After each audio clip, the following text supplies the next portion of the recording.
Hai teman-teman, Lydia Fiorina in here. Selamat datang di channel YouTube aku.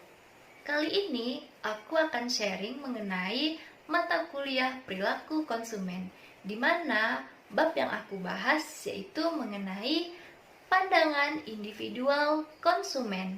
Nah, nanti di pandangan individual konsumen ini akan ada 4 poin yang aku bahas. Langsung aja ke videonya yuk, check it out. Yang pertama ada persepsi. Apa itu persepsi? Nah, persepsi adalah cara pandang seseorang dalam melihat atau mengartikan suatu hal yang hanya bisa didapat melalui panca indera, seperti penglihatan dan pendengaran.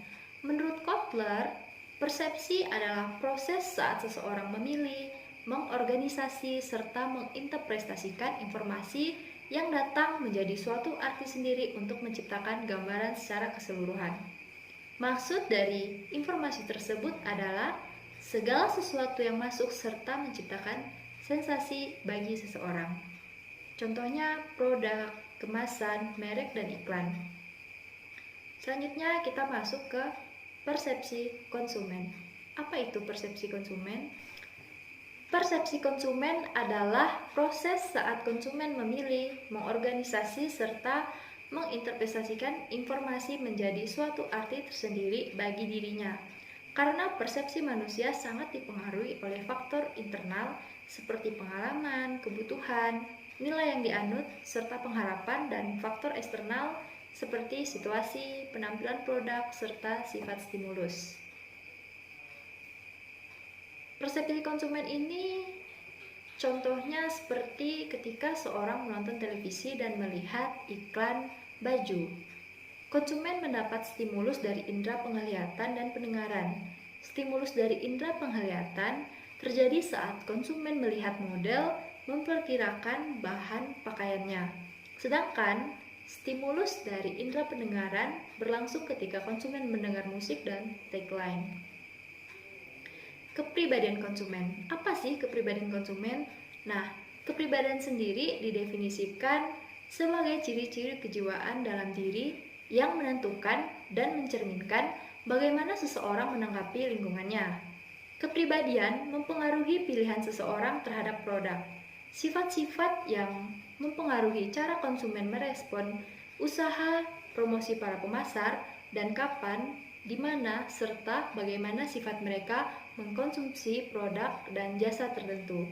Karena itu, menghadapkan karakteristik kepribadian khusus yang berhubungan dengan perilaku konsumen sangat berguna dalam penyusunan strategi segmentasi pasar perusahaan. Nah, sifat-sifat kepribadian ini tergolong dalam 3. Yang pertama, mencerminkan perbedaan individu. Karena karakteristik dalam diri yang membentuk kepribadian individu merupakan kombinasi unik berbagai faktor, maka di antara dua orang instan tidak ada yang benar-benar mirip atau tidak ada yang benar-benar sama. Yang kedua, sifat konsisten dan bertahan lama. Suatu kepribadian umumnya terlihat sejak manusia berumur anak-anak. Hal ini cenderung akan bertahan secara konsisten untuk membentuk kepribadiannya saat dewasa. Yang ketiga, kepribadian dapat berubah. Kepribadian dapat mengalami perubahan pada berbagai keadaan tertentu, karena adanya berbagai peristiwa hidup seperti kelahiran, kematian, dan lain-lain sebagainya. Kepribadian seseorang berubah tidak hanya sebagai respon terhadap berbagai peristiwa yang terjadi tiba-tiba, tetapi juga sebagai bagian dari proses menuju kedewasaan secara mental angsur. Nah, faktor-faktor terbentuknya kepribadian ini yaitu unsur-unsur badan dan juga jiwa manusia serta lingkungannya. Pembelajaran, memori, pemikiran, dan motivasi. Untuk yang pertama, pembelajaran. Pembelajaran konsumen merupakan proses di mana para individu memperoleh pengetahuan dan pengalaman dalam pembelian dan konsumsi yang mereka terapkan pada perilaku yang berhubungan di waktu yang akan datang. Jenis-jenis proses belajar, belajar kognitif, belajar berperilaku. Adapun proses belajar berperilaku terbagi atas yang pertama, proses belajar classical conditioning. Yang kedua, proses belajar instrument conditioning or operant conditioning. Yang ketiga, proses belajar vicarious learning or observational or social learning. Memori atau ingatan. Memori adalah sistem mental yang aktif yang bekerja untuk menerima, menyimpan, mengatur, mengubah, dan mengingat informasi.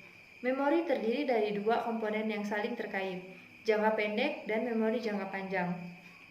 Proses memori, pengambilan informasi produk dimulai dengan mengingat kode. Sebuah kode adalah bagian tertentu dari informasi yang telah tersimpan dalam memori jangka panjang. Pemikiran. Pemikiran adalah proses menggunakan akal untuk mempertimbangkan sesuatu. Ini mencakup berbagai proses mental yang berbeda, seperti mempertimbangkan ide atau proporsi atau menilai itu benar. Motivasi. Motivasi adalah kekuatan pendorong yang mendorong orang untuk bertindak. Ini mewakili alasan yang dimiliki seseorang untuk bertindak atau berperilaku dengan cara tertentu. Sekian penjelasannya, semoga bermanfaat.